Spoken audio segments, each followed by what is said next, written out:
Council of State approves Tinubu's nominee Amupitan as new INEC chairman. SSANU NASU staged a nationwide protest accused FG of failing to earn agreements.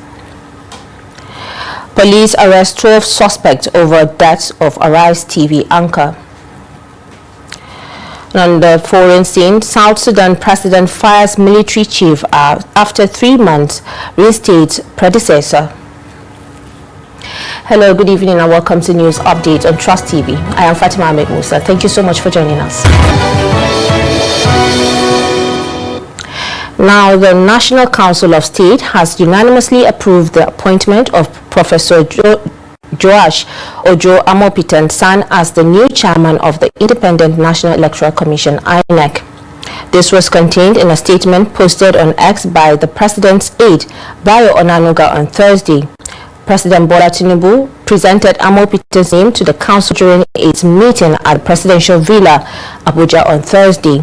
The appointment follows the exit of Professor Mahmoud Yakubu, who completed his 10-year tenure in October 2025.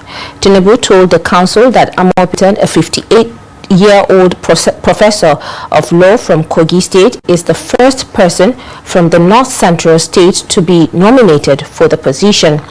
Council members reportedly gave unanimous support to the nomination, with Kogi State Governor Ahmed Usman Ododo describing Amupitan as a man of integrity. Amupitan, born on April 25, 1967 in Ayotoro Bede, Ijobu local government area of Kogi State, is a professor of law at the University of Jos, where he also serves as Deputy Vice Chancellor Administration. A senior advocate of Nigeria since 2014, Amupitan specializes in company law, law of evidence, corporate governance, and privatization law.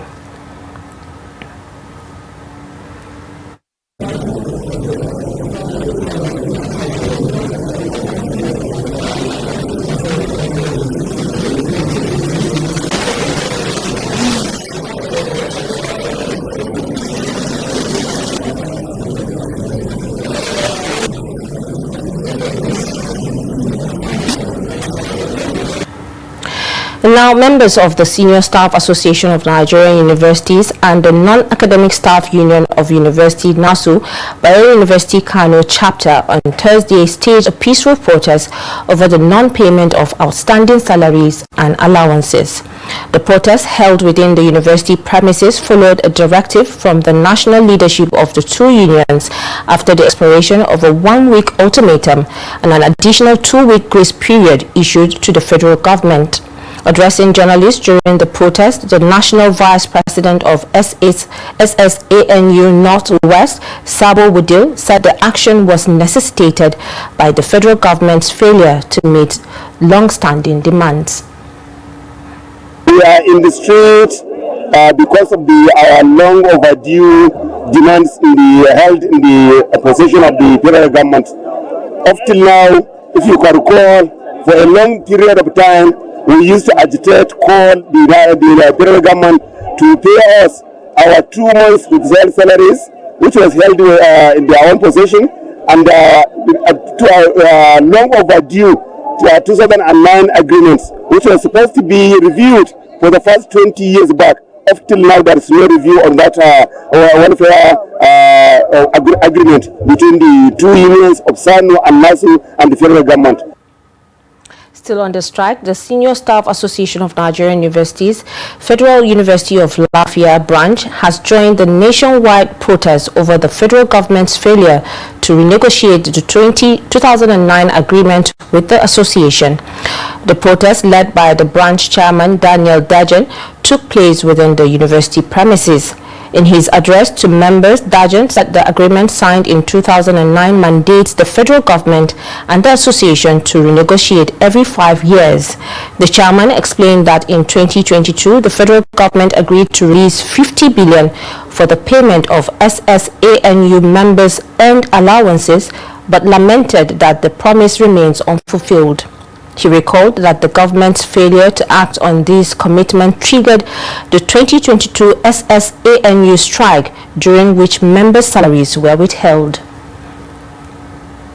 Our issues here is the non-renegotiation of the 2009 agreement. Based on the agreement, we are expected to be a kind of renegotiating our salaries and allowances every 5 years. But from 2009 to date, nothing has been done.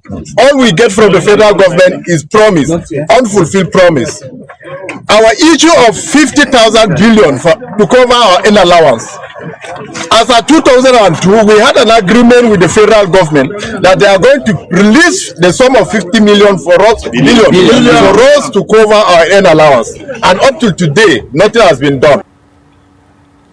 Now, the Joint Action Committee, comprising the Non-Academic Staff Union, NASU, and the Senior Staff Association of Nigerian Universities, Federal University of Otoke branch, on Thursday joined their counterparts nationwide in the peaceful protest at Otoke.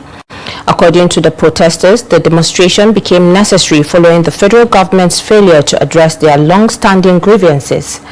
They allege that the government has continued to shortchange non-teaching staff in universities and use the protest to register their complaints. Among their demands are the inequitable distribution of the 50 billion earned allowance, where only 10 billion was allocated to non-teaching unions, while the remaining 40 billion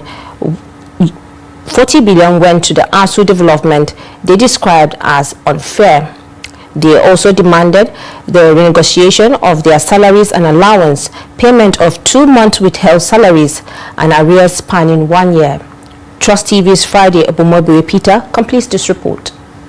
Demands are the equitable distribution of the 50 billion naira earned allowance, where only 10 billion naira was allocated to non-teaching unions, while the remaining 40 billion naira went to ASU, a development they describe as unfair. They also demanded the renegotiation of their salaries and allowances, payment of 2 months withheld salaries, and arrears spanning 1 year. Speaking during the peaceful demonstration, the chairman of JAC and SANU Federal University Otreke Oye Aki, alongside the NASU branch chairman Comrade Johnny Godwin, lamented that many members have taken bank loans in anticipation of their unpaid allowances due to the current harsh economy situation in the country. They appealed to the federal government to urgently release their funds. What was given to the non-teaching union out of the 50 billion was just 10 billion naira, and 40 was given to ASU. That is unjust. Our salaries were withheld, and as we speak to you, they are owing us 2 months of our salary. There is a big gap and arrears of 1 year, and that till this moment, that particular arrears has not been paid. We are hungry. Some have even taken loan in expectation of this money. So for this reason, we are calling upon the federal government that we cannot wait no more. They should release our money so that we should use it to cushion the effect of this bad economy.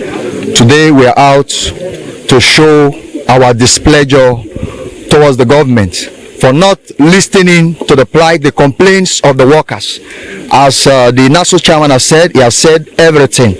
But we are standing together. Since this is the language that the federal government understands, we are not going to back down. Yes. We will stand until the listing and our requests have been done. On his part, the secretary of the Senior Staff Association of Nigerian Universities, SANU, Apama Ebiasuobode Lawrence, said prompt payment of allowances and arrears would motivate workers to perform their duties more effectively. The way forward is that we hope that the federal government will think in a sane manner and come up with possibilities to see how they can assuage some of these concerns, because if a staff is happy with this job and salaries are paid as when due, when demands, arrears are paid, we will continue to do our job and the university system will be better for it, and Nigeria, it will trickle down to the entire Nigeria. But in the absence of these things, of course, we have leadership at the national. The JAC, the Joint Action Committee of NASU and SANU, will sit and take appropriate decisions. The unions vow to continue their agitation if the federal government fails to respond positively to their demands. Friday, Ebimobowe Peter, Trust TV News, Otreke. Teachers in Nigeria face a plethora of challenges ranging from poor remuneration and unfriendly working conditions to low motivation and high attrition rates. Stakeholders in the education sector argued that insufficient government investment in education has resulted in poor funding for schools, inadequate infrastructure, limited resources, and a lack of incentives for teachers. Trust TV's Ado Musa spoke to some teachers, school administrators, and educationists on these issues and sent in this report. It has become a common perception that teaching profession is no longer valued in Nigeria. Many school teachers and university lecturers lament that teaching is now regarded as one of the least respected professions in the country. As a result, there is a significant shortage of qualified teachers, a situation linked to poor pay, lack of professional development, and brain drain, as skilled educators seek better opportunities either in other sectors or abroad. Aisha Hamza, a teacher, explains why many teachers in Nigeria now view teaching as a temporary job and leave as soon as they find better prospects elsewhere. To me, personally, I run in the system and I see and hear what colleagues see. Mostly it's because of the salary. And if you observe, you can't get to a class and ask students, what do you want to be? And you hear them saying teacher. Even to parents at home, when a child says, I want to be a teacher, you see them shutting them up. So, to me personally, I feel it's because of the salary. Further highlighting the challenges facing the teaching profession, educationists and school administrators point to a number of factors contributing to the shortage of qualified teachers in Nigerian classrooms. Core problem is the fact that from universities we discover at entry point the cut-off mark for teachers or for those that go to education is very low. If a child wants to study medicine, they will tell you it's 220 and above. If you want to study law, 220 and above. When somebody score 150, you can get admission into educational department in any university in Nigeria. So what are we saying? We already said, even if you don't have anything upstairs, you can be a teacher. I wouldn't really say it's about qualification. I think it's more about passion for the job.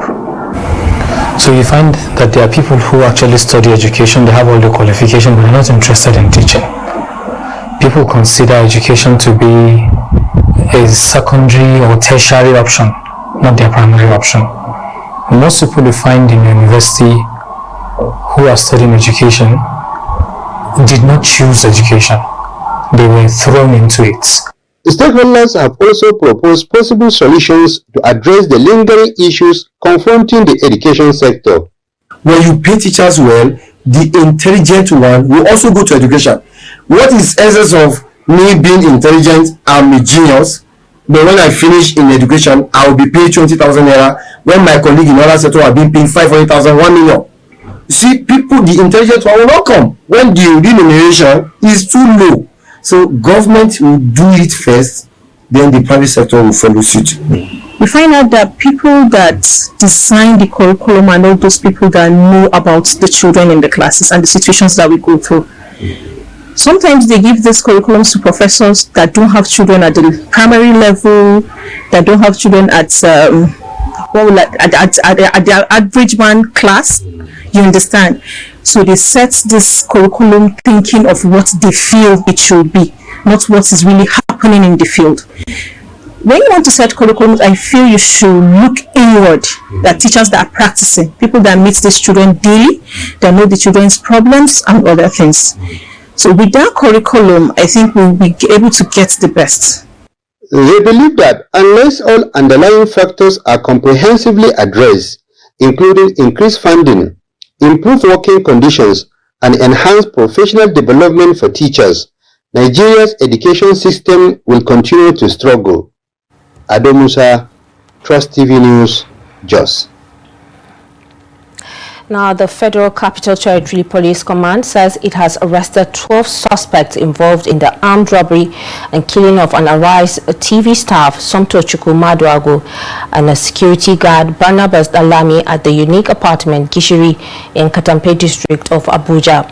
This was contained in a press release issued by the FCT Police Command stating that the arrest followed a directive from the Commissioner of Police, FCT Command, to track down the armed gang responsible for the deadly robbery which occurred on the 29th of September 2025. The press statement noted that operatives of the Scorpion Squad, led by ACP Victor Godfrey, acting on intelligence provided by Giga Forensic, a subsidiary of EIB Stratok, apprehended the 12 suspects across Katsina, Kaduna and Borno State. Items recovered include one fabricated AK-47 rifle, 36 rounds of 9mm live ammunition, a locally made pistol, pump-action gun, live cartridges, knives, and mobile phones belonging to the victims. Now, one person was killed on Wednesday evening and another injured in a fresh bandit attack on a settlement at the outskirts of Rada village in Chiranchi local government area of Katsina State. According to reports, the assailants were said to have crossed over from the neighboring Duzama local government area. Eyewitnesses told Trust TV that the bandits, who arrived in large numbers on motorcycles and armed with dangerous weapons, shot one person dead, injured another, and abducted several others during the attack. The injured victim is said to be receiving treatment at a hospital in Katsina. It could be recalled that Trust TV News had earlier reported how residents of Kuki and Bagagadi villages lamented the insecurity of some so-called repentant bandits, alleging that they often cross into areas not covered by peace agreement to perpetrate criminal activities. The police public relations officer in Katsina State, DSP Sadiq Aliyu, confirmed the incident, adding that operatives are on the trail of the perpetrators with a view to rescuing the abducted victims and bringing the hoodlums to justice. And now moving on. In a bid to curb Nigeria's rapid population growth, medical experts are urging communities to embrace family planning and have only the number of children they can adequately cater for. They warn against rising families without proper care and support, a situation that often leaves children neglected, vulnerable and exposed to social risks.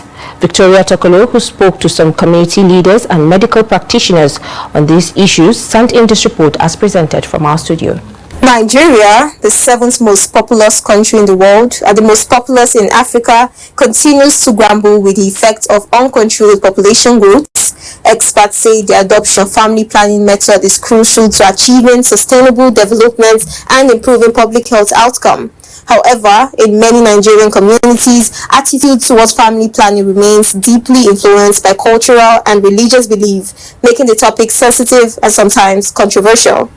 Medical professionals note that much of the resistance stems from misconception and lack of proper education, while community and religious leaders often raise moral and spiritual concern about its use. Speaking with community leaders and health practitioners, they emphasize the importance of responsible parenting and urge families to have only the number of children that they can properly support and nurture. Turning to family planning. When I'm still young, before I stop delivering, I used to take family planning,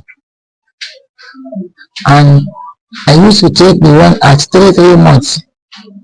Then, when I'm ready to get another issue, when it expires, I didn't go for another one. So I have to wait till when that one expires. Then I get another belly till I stop burning. Family planning is good for those who understand. For those who doesn't understand, they thought that when they got the family planning, they cannot burn again. My take on family planning is that actually some people are scared because of hearsay. Some people say it makes them fat after taking it for some years. Some people have irregular menstruation. Some they entirely don't see the menstruation for the period of time they are having the family planning. Let me use myself as an example. I have a family planning on right now. But what people don't understand is that yes, it has side effects, but it's minimal.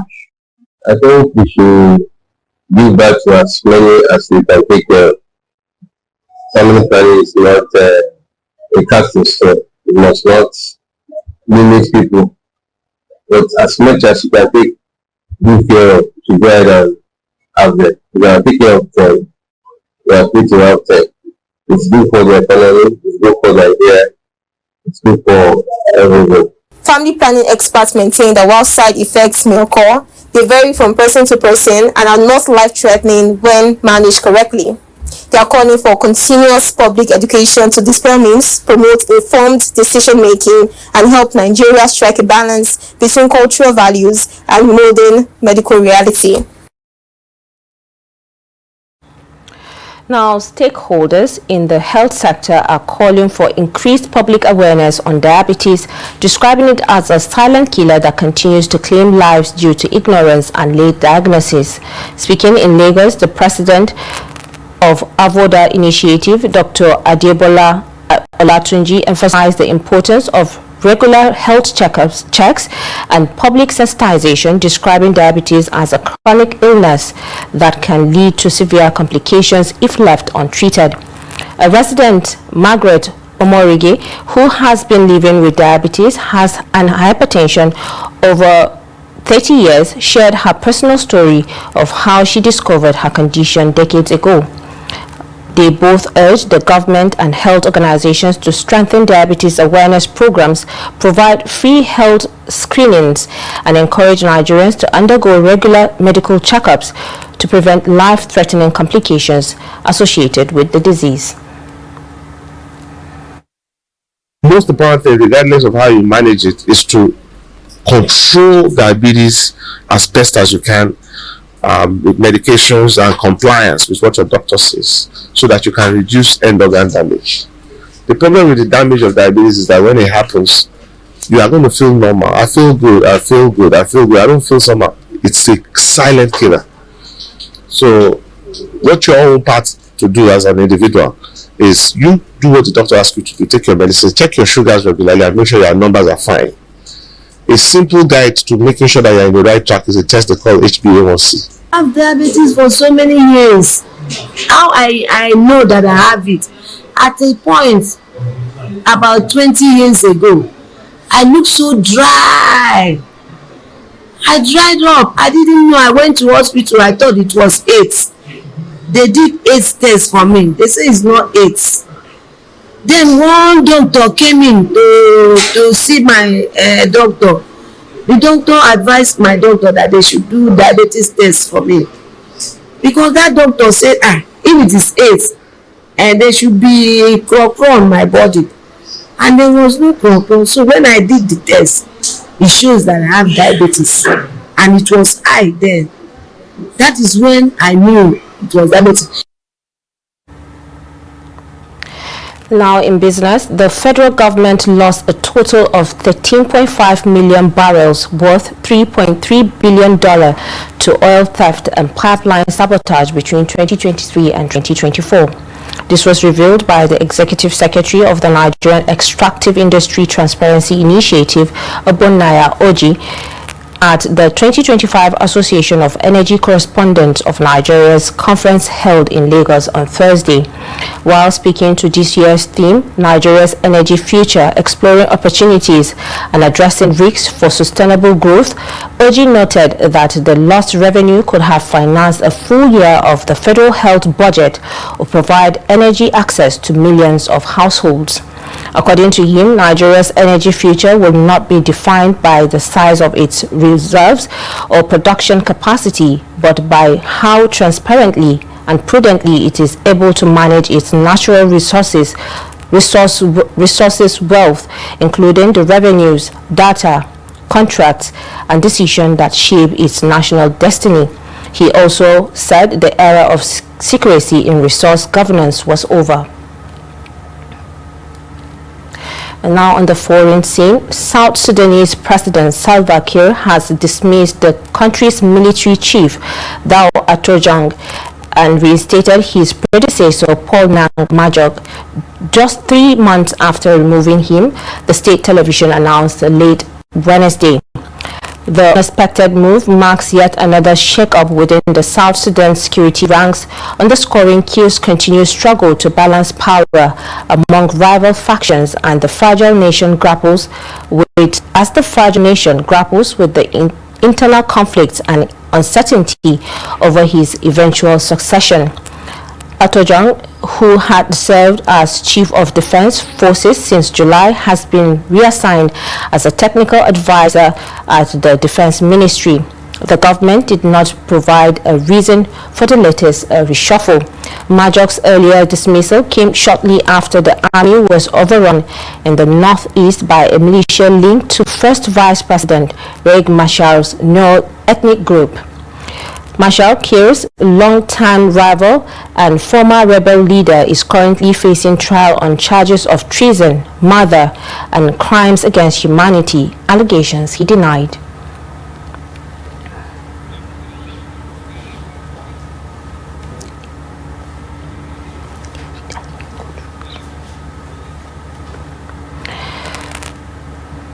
And now, before we go, highly respected Nigerian diplomat, broadcaster, academic, and corporate leader Dr. Christopher Kolade has been reported dead.